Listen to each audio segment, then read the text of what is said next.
Hi, I'm Kim. You're watching Kim Wilson TV. My channel is dedicated to helping victims of narcissistic abuse get free and stay free.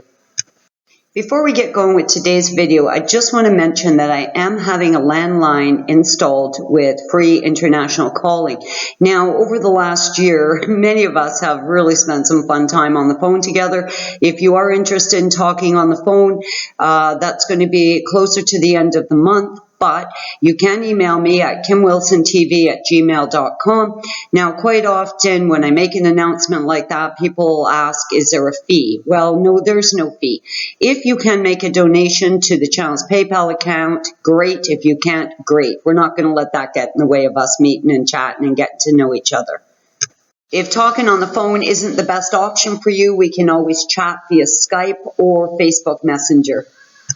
The internet will be hooked up the same day as the phone, so temporarily I am using the internet at the internet cafe here in my village.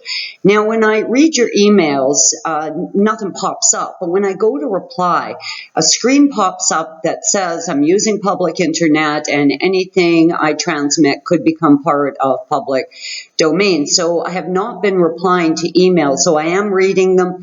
Thank you for your emails, and as soon as the internet is hooked up, I will be getting on to some replies. I'm really sorry about that.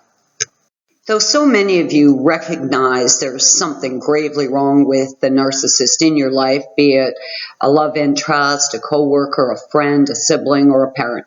I mean, once you come to terms with the fact that this person is having a profoundly negative impact on your life, I know you get it. Like, I got it. I could understand there was something gravely wrong, but I will tell you, until the very end, right until the absolute end, when Trevor's mask fell off, I, throughout that 5-year period of time, though I left many times, did maintain hopeful.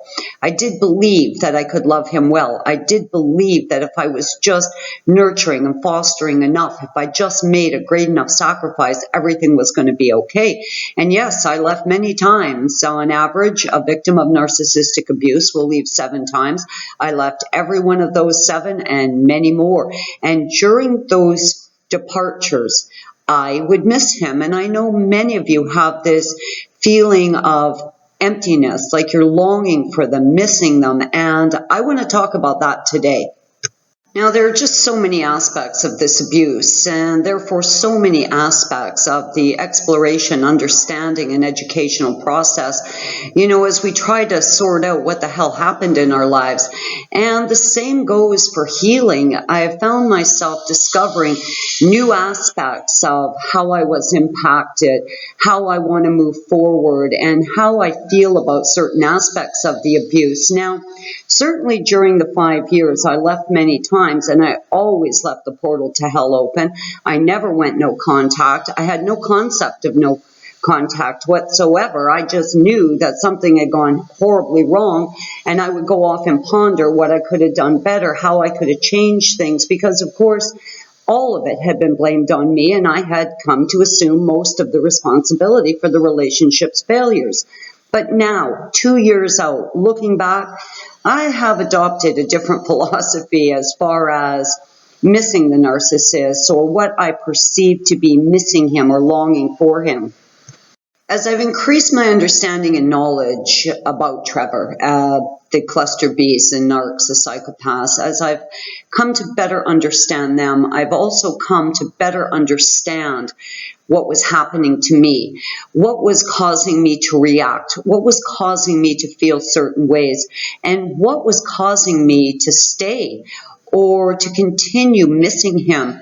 And I'll tell you, now, I don't believe for 1 second that I missed him. I truly do believe that Trevor is void. Any level of humanity, any type of personality, a soul, an ability to feel love or empathy or compassion. I truly believe him to be just a dead, empty meat suit packed full of demon shit.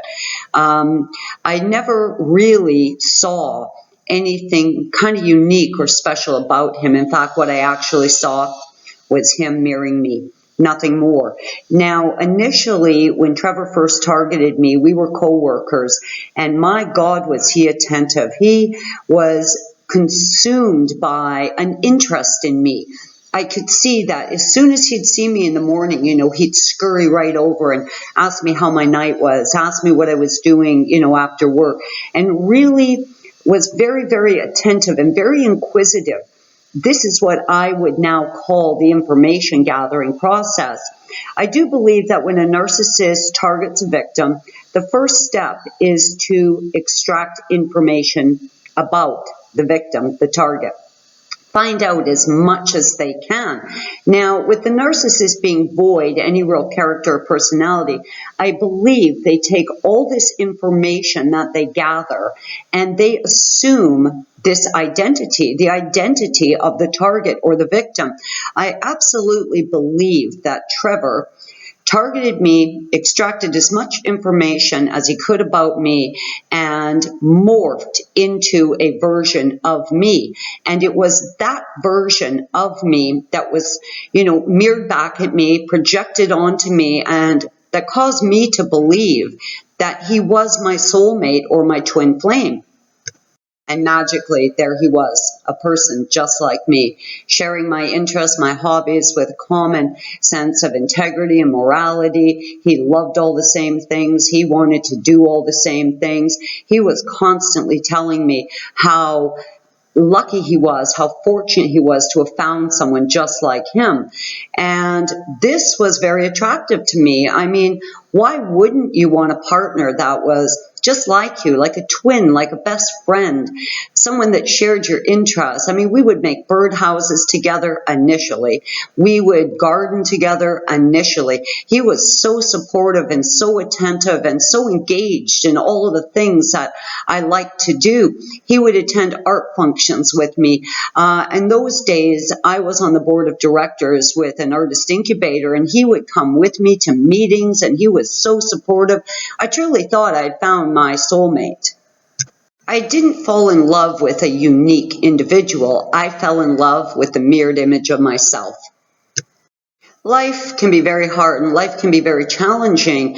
And in my opinion, finding someone just like me seemed to make life easier. It seemed to hold a promise of a blessed life, a fortunate life, having someone there that really got me and that I could really connect with. It was also attractive to me in the beginning. Unfortunately, it was nothing more than a deception, an illusion, a trap. It was a trap, and man, did I fall into it. Love bombing stopped, the idealization stopped, and the devaluing began. And Trevor, as I knew him, or as I believed him to be, had vanished. He was gone. And in my desperateness to find him, to reconnect with him, I lost myself. I started to fade away. I became a shell of who I was. Now, once the devaluing started and I started to become gutted, I started to become a different person. Fear-based, terror-based, anxiety-based. I was no longer responding or reacting to circumstances and situations the way I normally would.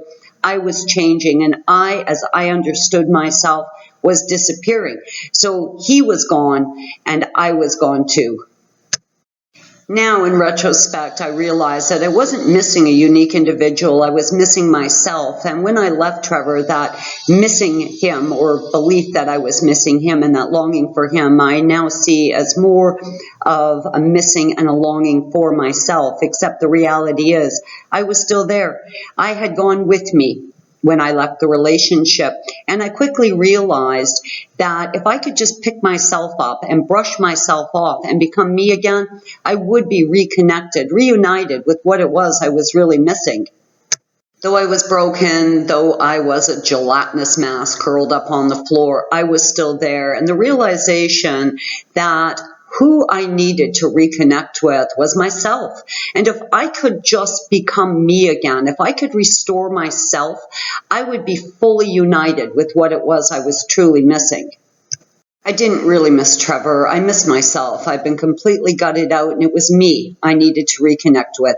I'm Kim. You're watching Kim Wilson TV. I hope you guys are having a great narc-free day.